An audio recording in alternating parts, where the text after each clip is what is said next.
김문수 해방 놓는 한동훈, 이재명과 눈빛 교환하는 홍준표. 자, 김문수 해방 놓는 한동훈, 그 이야기는 제가 지금까지 들었죠. 김문수 후보에게 한동훈 3대 요구를 하면서 결단해라. 마치 이재명이 하는 요구하고 거의 뭐 똑같습니다. 자, 그런 요구를 대선 후보 경선에서 마지막까지 최종 결선까지 와서 겨뤘던 한동훈 전 대표가 지금 하고 있습니다. 일종의 발목 잡기 비슷하게도 저는 비춰집니다. 처음에 이 선대위에 한동훈 공동선대위원장에 이렇게 발표를 하니까는 나와 상의도 없었다. 그래서 김문수 후보가 직접 전화를 했는데 고민 좀 해보겠다 하더니 거기서 대답도 하지 않고 오히려 마치 야당처럼 이 선거가 대선 지금 이재명 집권을 막아야 되는 절체절명의 선거가 바로 코앞에 있는데 내부에서 공격을 하는 그런 양태를 보이고 있죠. 홍준표 조금 전에 오늘 좀 정말 충격적인 기사가 하나 떴습니다. 뭐냐 하면은 국민의힘 대선 후보 경선 때 홍준표 캠프에서 정책통으로 일한 사람이 있는데 이병태 전 카이스트 교수가 대선 본선에서는 이재명을 돕는다. 도울 예정이다. 본선에서. 이 캠프에 참여하는 게 아니고 김문수 캠프에 참여하는 게 아니고 이재명을 돕는다. 내일쯤 이병태 교수가 민주당 중앙선대위에 합류를 한다는 사실이 발표될 것이다. 이런 보도가 지금 나왔습니다. 아마 홍준표에게도 양해를 구했겠죠. 이병태 전 교수는 홍준표 캠프에서 정책총괄 본부장을 맡았습니다. 경제정책을 총괄해서 입안을 하고 했는데 특히 이 가상자산 규제를 줄여서 글로벌 경쟁력 저하를 막겠다. 이런 정책 설계 같은 것을 했는데 이재명이 데려가는 겁니다. 그 공약을 그대로 가져가서 데려가는 겁니다. 정규제, 그 이재명하고 저녁 먹고 했던 윤석열 전 대통령 막 비판하고 나서 정규제 전 한국경제주필도 이병태를 추천을 했다. 이재명에게. 이런 사람이 있습니다. 하고 추천을 했다. 이 지금 이재명에게 줄서기가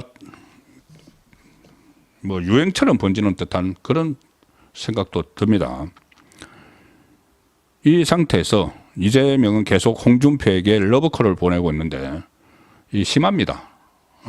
그런데 거기에 대한 답하는 홍준표 역시 납득이 안 갑니다. 지금 그 홍준표 전 시장은 정계 은퇴 선언하고 국민의힘 탈당하고 하와이에 가 있습니다. 어젠가 그젠가 갔죠. 그런데 그 홍준표에 대해서 이재명이 계속 러브콜을 보냅니다. 홍준표를 지지했던 사람들을 겨냥을 한 거죠. 홍준표의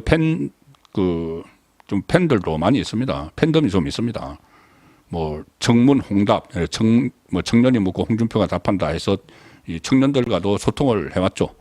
이제 그 표를 노리고 홍준표에게 계속 접근을 하는 겁니다. 그런데 홍준표가 그걸 잘라야 되는데 오히려 같이 움직이는, 그래서 제가 눈빛을 교환하고 있다는 말씀을 드리는 거죠. 이렇게 이야기합니다. 오늘 오후에 페이스북에 글을 올렸는데 낭만의 정치인 홍준표를 기억하며 갑자기 홍준표 선배는 상대 진영에 있는 분이지만 밉지 않은 분이 있었다. 유머와 위트, 통합의 정신을 잊지 않는 진정한 정치가로서 많은 사람들의 사랑을 받았다. 솔직히 이번 대선에서 내게는 홍 선배 같은 노련한 정치가가 가장 부담스러운 상대였다. 하지만 선배님과 일합을 겨룬다면 한국 정치가 지나친 사법화에서 벗어나고 정정당당하게 선의의 경쟁을 펼칠 수 있지 않을까 기대도 해봤다. 뭐 이렇게 하면서 그냥 락간지러운 표현까지 써서 뭐 홍준표를 막 띄웁니다. 한국 정치사에 큰 족적을 남겼다. 안타깝다. 정기한테 선언해서. 무슨 이런저런 말에 깊이 공감한다. 미국 잘 다녀오시라. 돌아오시면 막걸리 한잔 나누자.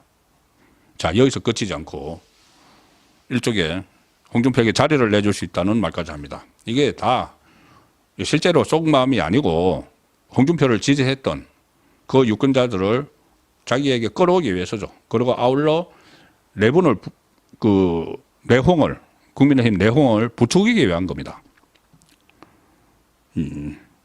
지난번은 그 홍준표 전 시장 고향 경남 창녕을 찾아왔을 때 그때는 내가 며칠 전에 홍준표 전 시장과 통화를 했다.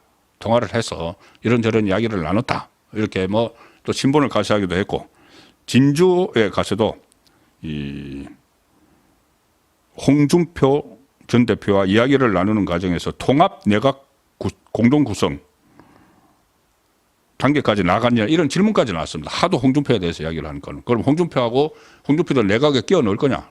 그러니까 홍준표 장관 자리 줄 거냐 이 이야기죠. 장관이든 뭐 총리든 자리 줄 거냐?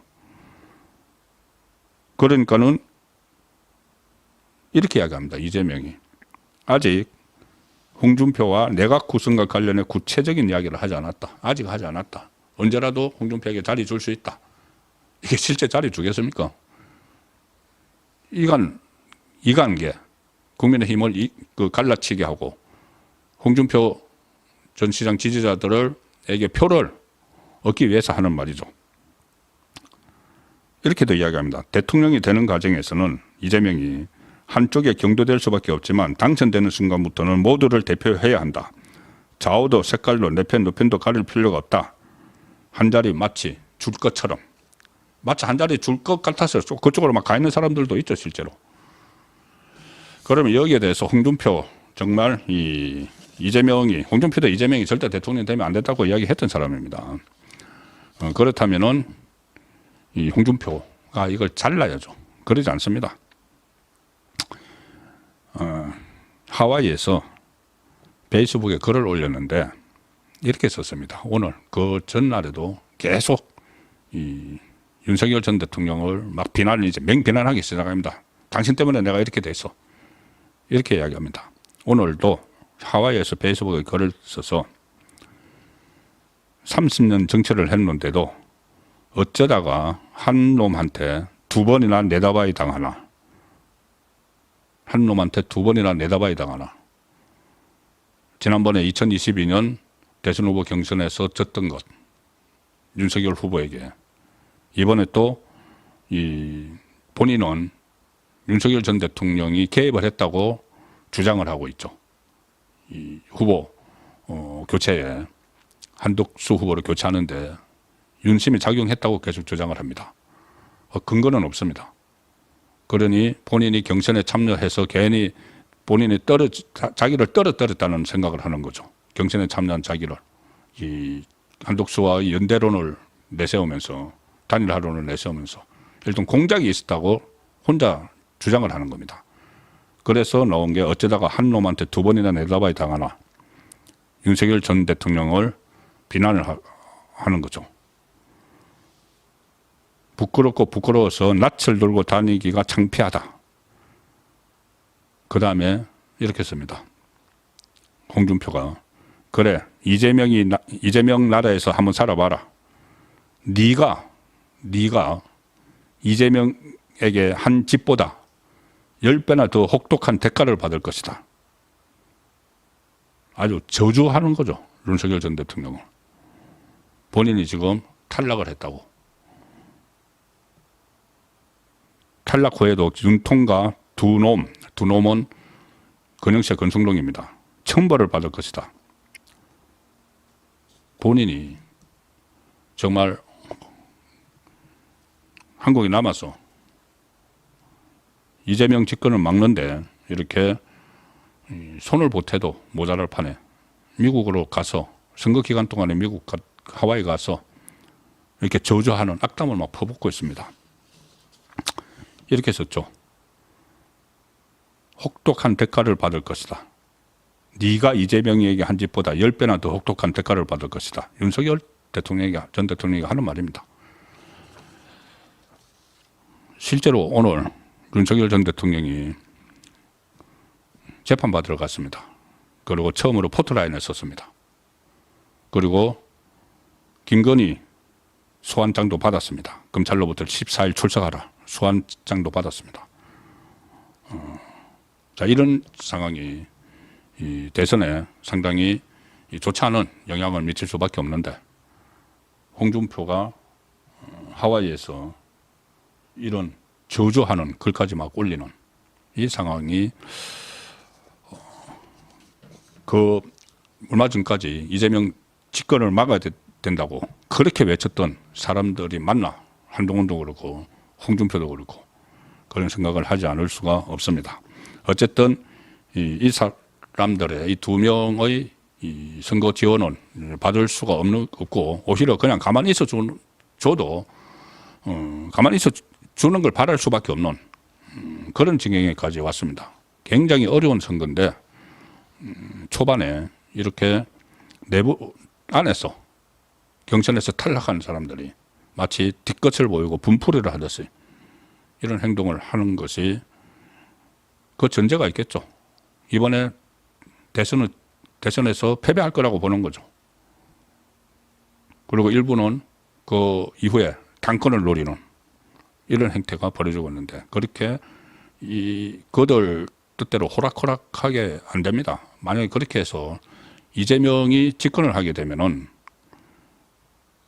이 두 사람도 뭐 두 사람뿐이 아니고 굳이 내가 두 사람을 뭐 지목하는 것은 아니고 이 대선 패배를 할 거라고 미리 생각하고 뭐 손을 놔버리거나 아니면은 이재명에게 추파를 던지는 그런 사람들이 있죠 지금. 그런 사람들도 정치보복 대상에서 결코 벗어날 수 없을 겁니다. 정치보복뿐이 아니고 대한민국이 대혼란에 빠지는 그리고 대한민국의 정체성이 흔들리는 그 사람들도 다 같이 휩쓸려 가는 것이죠. 그래서 모든 그 방법을 써서 이재명의 집권은 막아야 된다는 생각을 저는 계속 하루에도 몇 번씩 하고 있습니다.